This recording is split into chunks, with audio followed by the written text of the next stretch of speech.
Secunderabad parliament నియోజకవర్గం నుంచి BJP అభ్యర్థిగా పోటీ చేస్తున్న కిషన్ రెడ్డి ప్రచారంలో జోరు పెంచారు.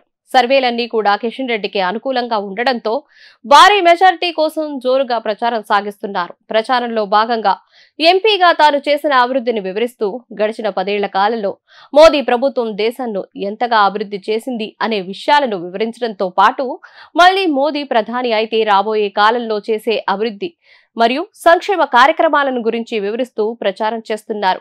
అదే సమయంలో కాంగ్రెస్ మరియు బీఆర్ఎస్ పై తీవ్ర విమర్శలు చేస్తూ కిషన్ రెడ్డి ప్రచారంలో ముందుకు వెళ్తున్నారు. నేడు ముషీరాబాద్, అంబర్పేట్, సికింద్రాబాద్ పార్టీ నాయకులు మరియు బూత్ కమిటీ ప్రతినిధులతో కిషన్ రెడ్డి సమావేశమయ్యారు. ఈ సందర్భంగా కిషన్ రెడ్డి వారికి ఎన్నికల్లో అనుసరించాల్సిన వ్యూహాలపై దిశానిర్దేశం చేశారు.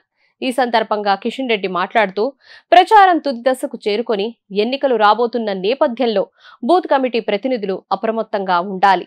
ఇతర పార్టీల ప్రతినిధులు ఎక్కడైనా ఓటర్లను ప్రలోభపెట్టే ప్రయత్నాలు చేస్తే పార్టీ అధిష్టానం దృష్టికి తీసుకువచ్చి ఈసీకి ఫిర్యాదు చేయాలి. ఓటర్లు అంతా కూడా స్వేచ్ఛగా వారి ఓటు హక్కును వినియోగించుకునేందుకు కృషి చేయాలి.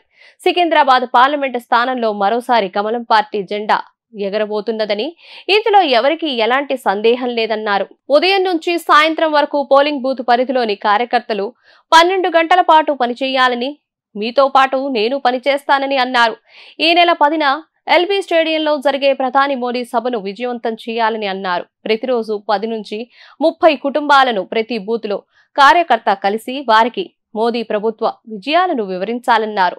13న పోలింగ్ జరిగే రోజు ప్రతి కార్యకర్త తన నివాస సమీపంలోని 10 కుటుంబాలతో ఓటు వేయించే దిశగా ప్రయత్నం చేయాలని సూచించారు. ప్రధాని మోదీపై కాంగ్రెస్ నాయకులు చేస్తున్న విమర్శలను కిషన్ రెడ్డి తిప్పికొట్టారు. రిజర్వేషన్ల రద్దు అనేది పూర్తిగా అవాస్తవమన్నారు.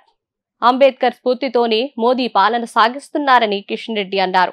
మరోసారి అధికారంలోకి వచ్చాక గ్రామ గ్రామానికి రాజ్యాంగాన్ని తీసుకెళ్తాం, అవగాహన కార్యక్రమాలు నిర్వహిస్తామన్నారు.